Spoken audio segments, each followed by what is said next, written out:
Bobbi Althoff just got exposed again. Now, this time she got exposed during an interview with Keke Palmer. Don't have any ties. Yeah. Just, well, you do feel kind of planty. We do have the same manager. So is this I know, isn't that crazy? You got here in 5 minutes. It took me 20 years. You have an energy that is just like very confrontational. So with that, I don't quite trust you. I mean, let's be real. How the hell did you get all these people to come on? You know, you're just a mom creator, and then you do the podcast. How the hell did you get all these people to come on your show?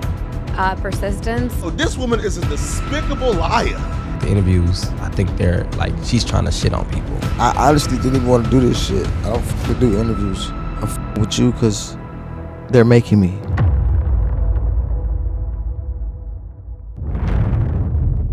Let's get into it.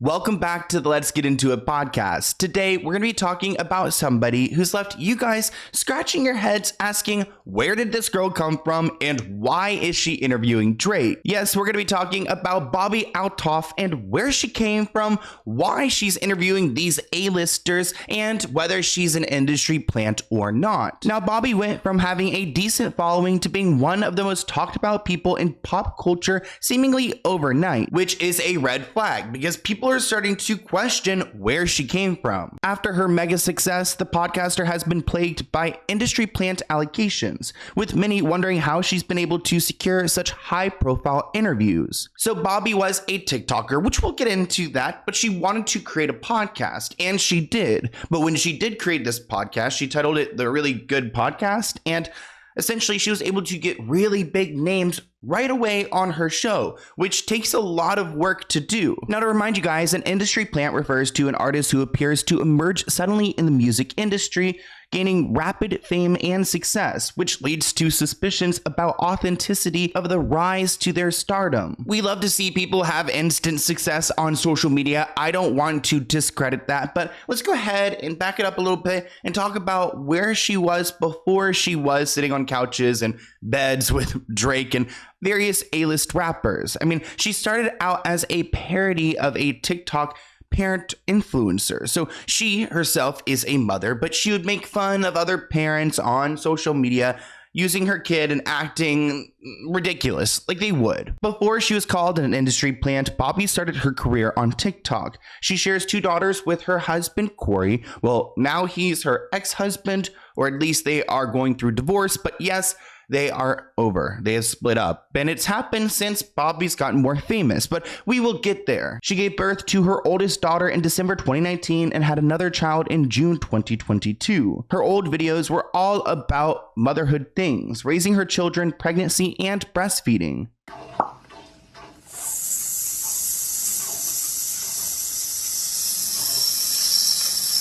Now, if you guys have seen Bobbi before in action, she's got a certain sense of humor, which could be described as very dry. I don't really feel like I need to work on being kind. I know. I think I'm okay the way I am. I know. I'm perfect.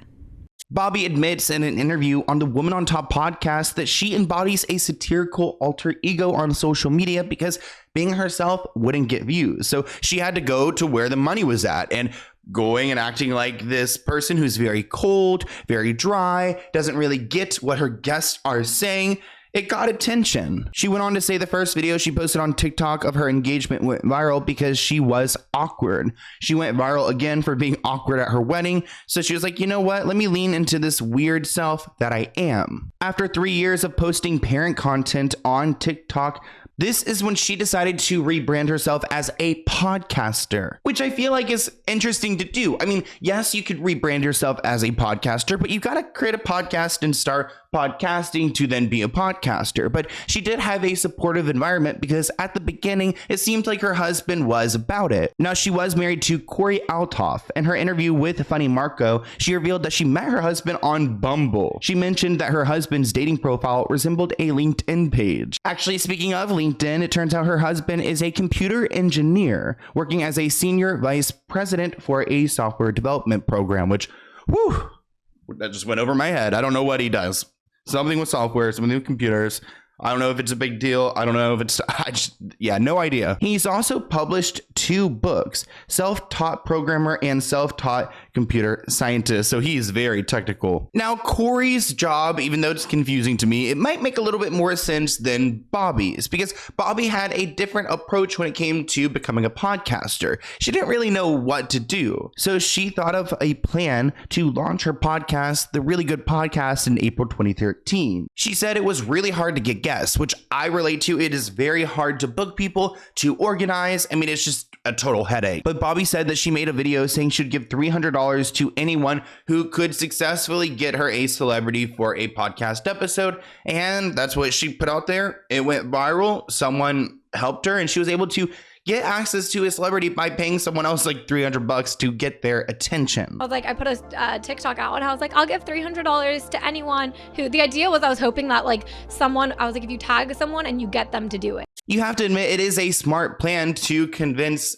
some type of celebrity to go onto your show. Having people go out on social media and harass them, telling them go on Bobbi's podcast so that they could accept $300. Now, technically, her first episode starred actor Rick Glassman, but it wasn't until her second episode with comedian Funny Marco that her channel began gaining traction, which is very early on into the podcast series. Bobbi paid someone who had connections to the comedian $300, and Marco agreed to do it. Really, this video was the beginning of Bobbi, and I remember coming across clips of this interview because it was so awkward, it was funny. Now, Bobbi claims that after her interview with Funny Marco, that Marco messaged her to let her know that Drake liked their interview, and now Drake was following her, which is a really big deal because Drake doesn't really do interviews. So if he's going to work with you, then you've got something special that he sees. She claims that this gave her the confidence to DM Drake and ask him to come onto the podcast, and he agreed. She said that he said yes, and she realized that she needed to make this happen quickly. He's going on tour,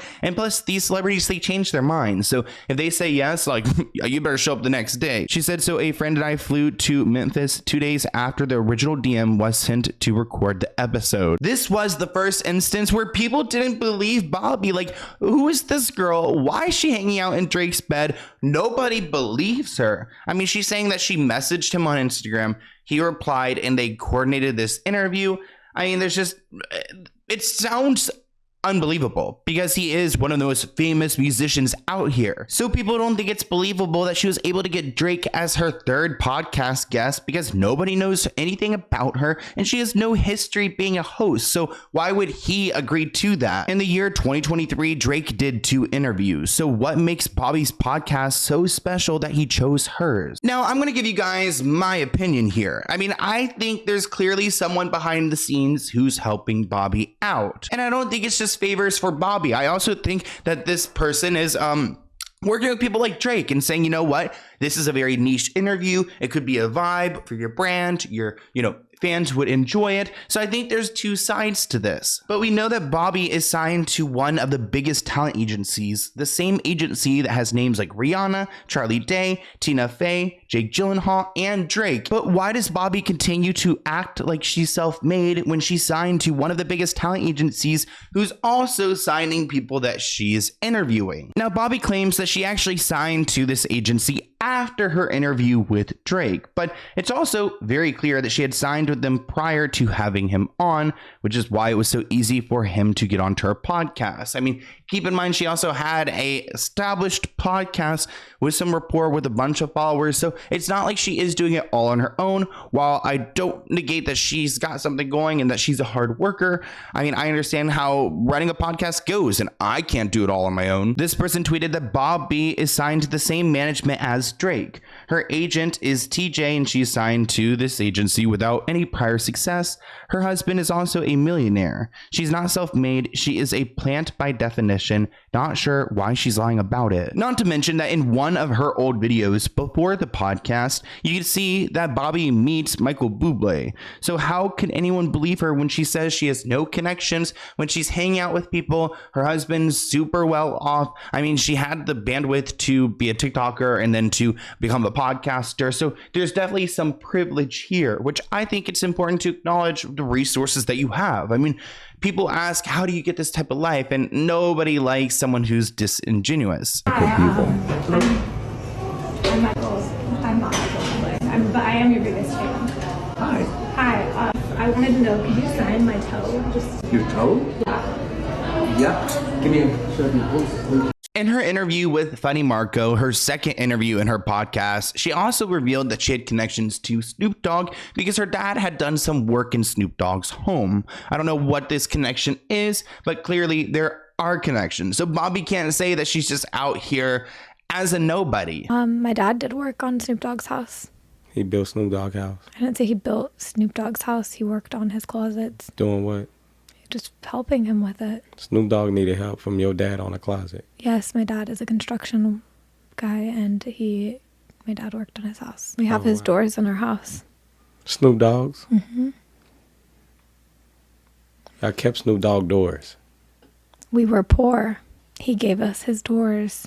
Now, after Bobbi interviewed Drake, her popularity skyrocketed. She interviewed Lil Yachty, Tyga, Mark Cuban. She gained over 20 million views and 800,000 subscribers here on YouTube. During her interview with Mark Cuban, she admitted to having $20,000 of credit card debt, saying that she wants full ownership of her podcast and that she believes in it. She's trying her best. And of course, Mark Cuban thought that that was honorable. Another reason why people don't like Bobbi is that she claimed to be struggling and to be in debt for so long, even after getting big names on her podcast. She had such an easy come up that every time she says that she's broke, people look at her sideways, because you really would like for her to, check her privilege and to acknowledge what she should be grateful for. Making good money.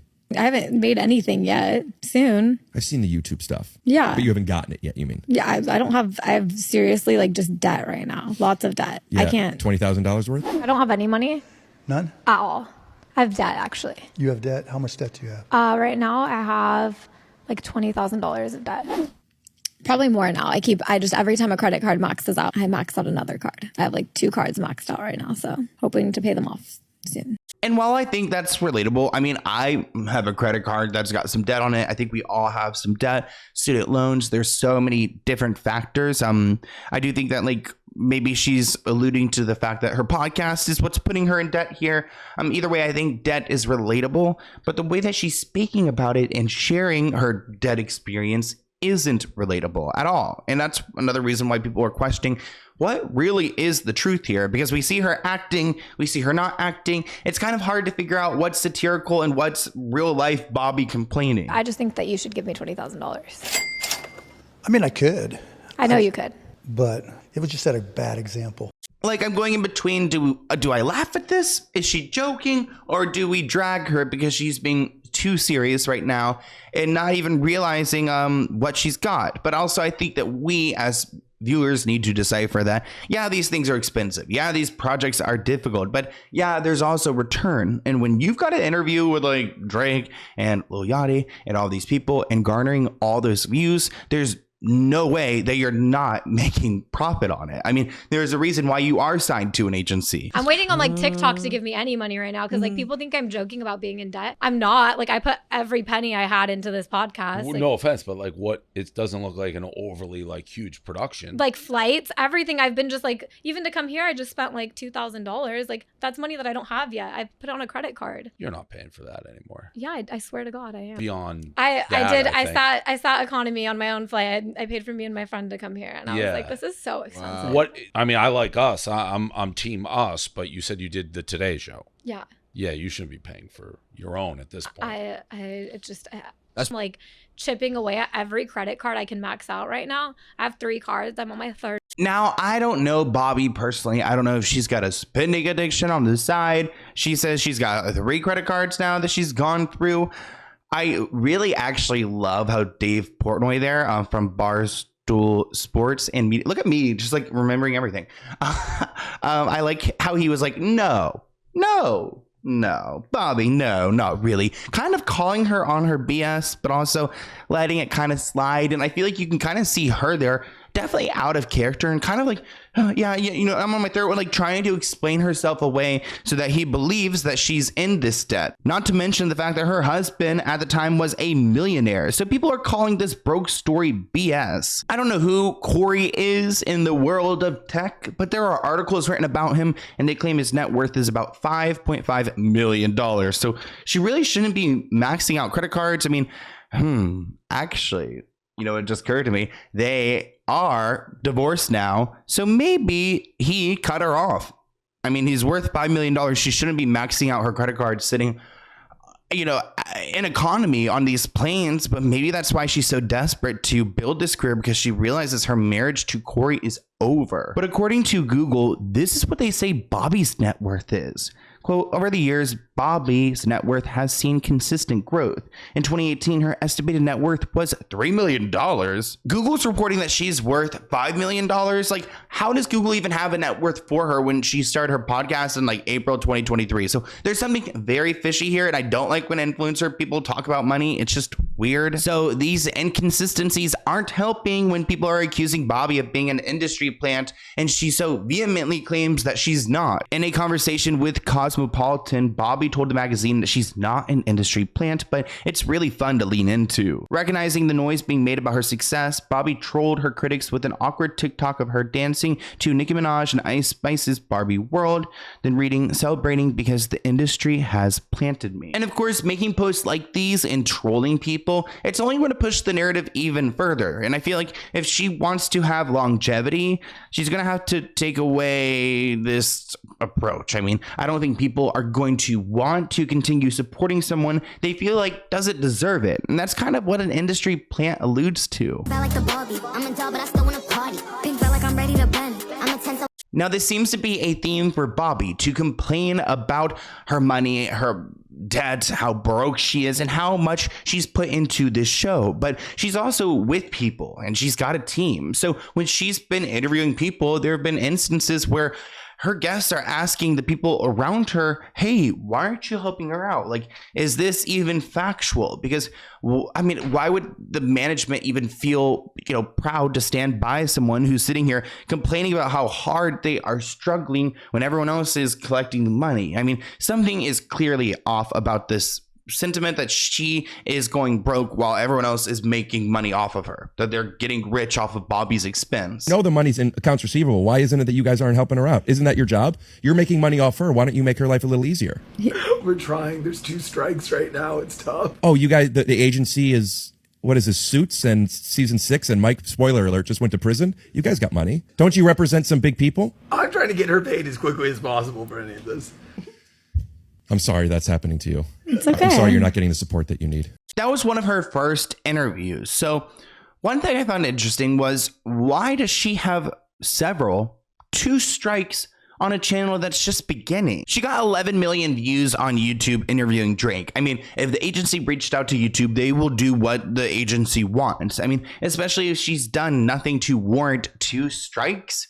Where did that come from? Bobbi actually mentions that she missed her daughter's first birthday to interview Drake in his bed, which I guess she was betting on this being a career-changing moment, which it was. This report claims that having Drake on her podcast significantly impacted Bobbi Althoff's numbers and fame. The episode with Drake boosted Bobbi's podcast briefly to the #1 podcast in the world, leading to a surge in her subscriber numbers and profile. Despite the episode being deleted later on, the exposure and attention from having Drake on her podcast elevated Bobbi's status from a mid-level influencer to a widely recognized personality. Let's talk a little bit about this falling out with Drake, because even though this was a monumental moment, she missed her daughter's first birthday, she ended up deleting all of her videos that involved Drake on TikTok and on YouTube. These two actually unfollowed each other on social media as well, so let's talk about this feud. Online rumors spread that Bobbi was headed for divorce after allegedly sleeping with Drake. In August, Bobbi appeared on the BFS podcast with Dave Portnoy, where she broke character, revealing details about her podcast. After her appearance, David helped spread the rumor about Bobbi sleeping with Drake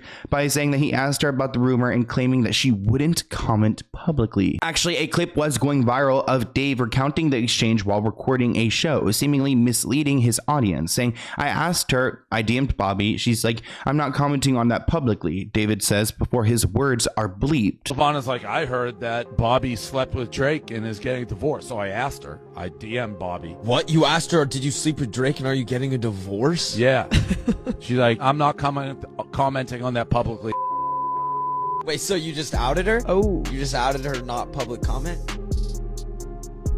Now let's talk about this clip a little bit more. The fact that he bleeped words made it seem like he revealed something major, but then Bobbi exposed the full conversation on her IG story. She also revealed that she didn't even want to do the Drake interview, making people feel like she was being very ungrateful and spoiled. So now that the Drake interview's gone and there's bad blood, she's saying I didn't even want to do it. Yet you're not even recognizing that he's kind of the reason for your success, or at least the level of success that you've reached at this time. David wrote in his text, "My girlfriend says you hooked up with Drake and got divorced. I'm saying that's not true," he wrote. Bobbi clearly denies the rumor, writing, "I'm not commenting on that publicly, but off the record, you're right, that is not true." Bobbi opened the Instagram stories post in question by writing, "I did not want to do this podcast in the first place, and now there's so much negativity coming from it." Now the rumor is that Drake tried to hit on her, or they had hooked up, and it was fueled by the fact that Drake claimed that he would, quote, do it, end quote, when Bobbi asked him if she's his type in their podcast episode. Am I your type? I'd do it. So really, there's no reason why we would think that Drake and Bobbi had hooked up besides this little moment. And I guess it's a little suspicious that she is getting divorced, but neither Drake or Bobbi have commented on the unfollowing or the interview's disappearance. It seems like Bobbi is pretty good at keeping everything hush-hush, so she's not telling us why. In August, Bobbi attended Drake's It's All a Blur tour, where she filmed a TikTok at the concert as she awkwardly stood while her friends jammed out to the rapper. This is an interesting moment because at this point we had thought that maybe Bobbi and Drake were on bad terms, so why is she at his show? Now, I don't think Bobbi sat here the entire time with her arms crossed, watching Drake with a blank stare. Some people believed that it was just her playing a character, but others do believe that she's fueling this notion that she's not grateful for what she's been given. Like, why are you acting all sour at a Drake concert when he is somebody to credit for your success? People say the whole Drake situation was a PR stunt, which strengthens the claims that she's an industry plant. I mean, if it was me interviewing Drake, it would be really difficult for me to get that interview taken down. It would take a lot. So maybe this has been part of the plan from the jump, and it makes it even more interesting. During the interview with Drake, she was flirting a lot, which made people come at her for, quote, cheating on her husband, end quote, and basically acting single, which I do think that this mentality that she has when she's, talking to people, it's part of the character, but you also have to acknowledge that she is married. She's got kids at home. So is she acting inappropriately? Would her husband be uncomfortable by this interview? After Drake's interview, she went on to interview big names like Tyga, Mark Cuban, Offset, Shaq, and Lil Yachty. Another reason why I'm personally getting annoyed with Bobbi is that she keeps complaining about these interviews. I mean, interviews are hard to get. You're getting some big names. Why are you complaining? When she interviewed Lil Yachty, she said that she didn't want to do it. It was awkward. And it just seems like she's ungrateful for the chance to interview someone who's going to make her a lot of money. Because he was awkward. I walked into his house. He didn't even say hi to me. So then I was said, let's go to the bathroom. So then we go to the bathroom and then we get out. And then he's he's just sitting there with his two assistants and he's not even acknowledging that I'm in the room. And my camera guy's setting up. I'm just sitting there skin on crawling. my phone, I'm trying, and then he comes up, he's like, oh, hi, gives me a half hug, and I'm just hi, then goes back to his spot, and I'm like, dude, I don't even want to do this. I'm texting my friend, Ashley, I need to leave. This is so awkward. I don't want it. What am I doing here? And then she's lean into this during the interview, call it out. So then during our interview, I was able to be why did you do that? Why did you make me? Now, Bobbi definitely goes into these interviews pretty confident. I mean, I would also feel awkward if Lil Yachty had me walk into his home and did not even acknowledge me as a person. But another reason why people hate on Bobbi is because it seems like she shits on her podcast guests. I mean, sorry for the lack of better words, but she's interviewing these people, taking time out of their day, and then just hating on them in front of their face. She's acting like this satirical character, but she doesn't really know them. She's putting on this fake persona and claiming that she has no idea about them, that they are irrelevant, and almost like it's a chore for her to even be there. It all just seems phony. It seems fake. At one point, she claimed that she never heard a Drake song, claiming that she doesn't know who Lil Wayne is, claiming that she doesn't know who Offset was before she interviewed him, claiming that she doesn't know who Young Thug was. It puts a bad taste in people's mouth because hip-hop lovers want to watch their favorite artists get interviewed, but why by someone who doesn't have respect for them? Why is she the one to interview these people when she has no knowledge about them or this industry? Who's your profile picture on Instagram? Is that your dad? What? The person on your Instagram page? It's Lil Wayne. Who's that? Stop this. Who's Lil Wayne? Stop this. Can you play me a Lil Wayne song? There's absolutely no way. I refuse. I mean, could it be safe to say that she is exploiting these hip hop artists for views? I'm bad at rapping. I've never What's heard your favorite? What? Hmm. You've never heard what? Maybe on the radio, your music. You've never heard. You were gonna say you've never Any of heard your a Drake music? song? No. Ever. Not that I can never think of. heard a Drake song. Can you sing one? No, but like I'm just asking you, like, are you gonna be one of like those people that I've never heard you before? Not that I would recognize. Like, oh, What? that's Drake. Even after landing those big interviews, she did take a step back from interviewing people in the Black culture because she began to receive backlash online. Okay, yeah, I mean, if you're going to go and step into a community, get ready to get some response from people. Many people on social media felt like the podcaster was using Black culture to stay on top of the podcast game and to further her kind of character shtick, that she's like this white girl that just like doesn't know who this person is or what they're talking about, and she's like, ew, and it's not, I don't know. It's funny for like 5 seconds and then it's like, ugh. That's the question. I interview people Why? because I want to get to know them. Why do you want to get to know me? I didn't. You did. Your team reached out to mine. Don't cap. Let's not cap about that. That's not flex for the gram. Uh-oh. I feel like Bobbi even struggles to play this character because I don't know if she really knows who this character is or how this character is received. Had to show me who Bobbi was. I thought they were talking about Bobby Boucher. Never heard of Offset in The my Water? life. Yes, you have. I have not. I Googled Damn. you on the way here and I read something about you. I had to go on TikTok. I couldn't even Google you. It is funny that Offset said that he couldn't even Google her, that he had to go onto TikTok. But yeah, it's like, you know, what is she competing like for? Like, who's the more important person? Who's the, you know, who's going to be humbled the most in her interview? Now, Funny Marco was the second guest on her podcast series, and he was a big hit. Not as big as Drake, but definitely a huge hit for her channel. And he says that back when she interviewed him, she was different. I mean, she had that, you know, too cool for you mentality, but she also wanted to get to know Funny Marco. She said when watching, you know, Bobbi interview people like Offset, she's so disrespectful, dismissive. She clearly doesn't want to get to know them, doesn't care to get to know them, and it reads on camera. And it's harder to enjoy if you're a fan of Bobbi's this kind of content because it's not funny. The problem was kind of like it shifted because on my page she got introduced as, I don't know, like, but I want to know type of girl. Like, I don't know about this, but I want to know. And then now it's like, I don't know and I don't care. So now she give out that to Offset and stuff like, I know you're Offset, but I don't care. But with me, it was like, I think you're funny, Marco, but let me learn about you. So on my interview, it gave that open where she was like trying to figure me out. But now it's like the interviews, I think they're like, she's trying to shit on people. And when I watched the interview with Offset, I was like, damn, that was pretty bad to be honest. But it didn't start off like that. No, I don't get people in my interview and try to like below them.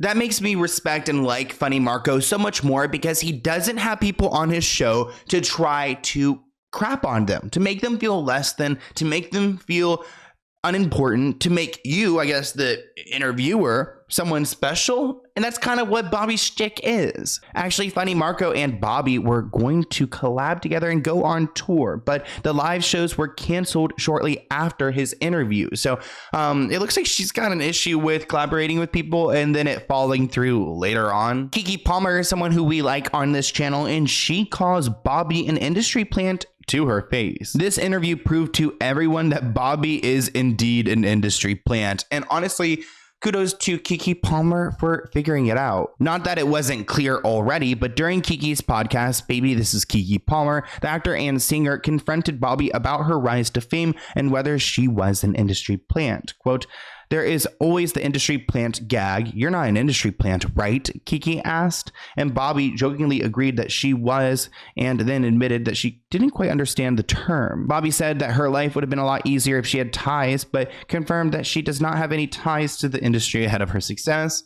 I'm kind of calling BS there. Keke did note that the pair had the same manager and noted that Bobbi shot to fame very quickly. Yeah. I don't have any ties though. So I would love to have had ties. I feel like my life would have been a lot easier if I had ties. Now, this interview clip of Bobbi made people cringe in particular because her come up seems to be the easiest come up anyone has ever seen. So what does she mean she wishes that she had help? I mean, she obviously did have help because we're talking about a career that's less than a year old. I mean, even to this point, her podcast came out, what, like in April 2023? So what do you mean your come up? Like the come up was quick. You decided you wanted to switch from like parenting TikTok to podcaster, and then boom, you were #1 podcaster 3 episodes in.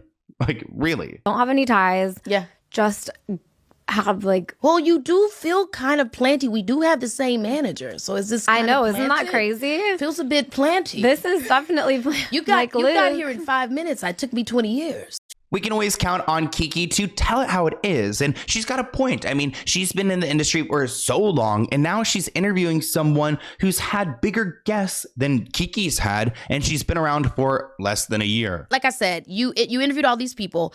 How did you get them on your podcast? What was the trick? The trick, persistence. Persistence. I mean, really, it was creative what she did. I'll pay you $300 if someone can like connect me with a big celebrity to do an interview. Drake happened to see that interview, so like it worked out in her favor. But it wasn't persistence, because that would mean grit. That would mean like long term. Like she, has been doing this podcast for 2 years. She built up that rapport, and now people want to get onto her show. It didn't happen that way. I mean, a lot of these celebrities went into a risky situation because there wasn't a lot of media for them to refer to see how this person would behave when they are being interviewed. Yeah. And I like posted a story, and I was like, "Funny Marco, come on my podcast and I'll give this girl money if you do." And he was like, "Okay." And I was like, "No way." And he came to my house and he did it. Now, I will admit that approach, it's creative, but does it seem realistic? No, I mean, not in my opinion. I don't think it does. Especially if she's out here repping with some of the biggest agents, then she's going to have those connections. I mean, Keke Palmer's manager is her manager. Kiki's been in the industry for 20 years, and the same person she has running her career, someone who's been out here for a couple of months, there's something fishy. And then then he called me one day and was like, "Look, Drake followed you." And I was like, "Oh, no way." I go look, and I was like, "No way. What the hell? Like, what? I didn't follow him." Like, I was like, "This is crazy." And then he was like, "He followed you and liked our clip together." So I was like, that feels like he wants to be on my podcast. And I was like, he's not going to say yes though. I was like, there's no way if I DM him, he's going to say yes. So I waited on it like a day. I was like, and then a day, and I was like, "So when are you?" I don't know what I said. I was like, "So when are you coming on my podcast?" And then it happened. Now, I'm not going to say that's not what went down, because I wasn't there, and I believe that's how it kind of went down. But there's one thing I note that, and it's, I don't know, this is so weird, but if you notice at the end of that clip, she starts going like, "No, don't ask me on my God." Like she kind of like, murmurs her words a little bit. She's mumbling. She's not clearly saying, and it kind of reminds me of like when I talk about certain problematic things like sex offenders or, sexual assault or crimes I don't want to say, and clearly you can kind of hear what I said, but you can't really hear what I said. And it's because I'm trying to hide what I'm saying. In my instance, it's because I don't want the system to trigger it and for this video to go away. But in her instance, I feel like she's trying to kind of skip by the truth. Like, yeah, I asked him, I DM'd him on my podcast, and then he said to, come on to my show. And then I'm like, yeah. So she kind of just like skips through what exactly happened there, which makes me as a viewer think that she doesn't want to clearly and concisely say what had happened, because she almost doesn't want that to be on record. That's just my little take right there. Unfortunately, Bobbi and her husband Corey filed for divorce, ending their 4-year marriage, which I want to acknowledge that we don't like divorce on this channel. We don't like splitting up. I mean, if it's the right thing, then it needs to happen, but it's sad to see a family be torn apart. Bobbi wrote on Instagram, "As sad as I am right now, I'm so thankful for the time I got to be his wife. Our girls are so lucky to have him as a father, and I'm so lucky to be co-parent with such an incredible father and person. While our relationship did not work out as husband and wife, we will always be friends, and I will always love him." In the court documents, they list irreconcilable differences as the reason why they are splitting up, so it doesn't say infidelity or anything like that. So maybe that confirms that no, she didn't sleep with Drake and, that's what messed up her marriage. I think that's pretty foolish. A lot of people speculated that Drake was the reason why she and Corey divorced, but there was even more backlash that came from her divorce, and it didn't involve Drake. It actually involved her children, because she kept telling this story on social media that her child's name was Concrete. No, I'm not joking. She would go on and say that her child's name is Concrete, and that was something that she ran with. But the divorce papers actually shared the real names of her children. That made fans hate her a bit more, because Bobbi had been claiming that her daughter's name is Concrete, but as we see in the divorce papers, her name is Isla. So was she saying that to be funny, or was it to protect her children? Hmm? Do you like her name? It's a great name. So I named her Concrete. That's a hard name. You're so funny. Now, I would respect if it was to protect her children, but if it was part of her character, it makes me question again, where's the boundary between her character and herself? I almost feel like she needs to do throwback, but like Def Noodles when he had his little character thing, kind of define something, because it's a little confusing. Like, if you're going to be in character, you're going to talk about your real kids and give them character names? Are they in character as well? Are you protecting your kids? Because actually that's pretty smart. I mean, I would do the same thing. Either way, we're going to be keeping our eyes on Bobbi because she's going to be around for a long time. I mean, it looks like she's really established herself as a big time influencer, someone that interviews people, all of the above. So good for her. Good for her and her success. We love to see it, but we also question what is going on here. I mean, there's something's happening. Sometimes it's entertaining. You gotta, I would love to meet her. I would love to have a lunch with her and really get to know what is going on? Who are you?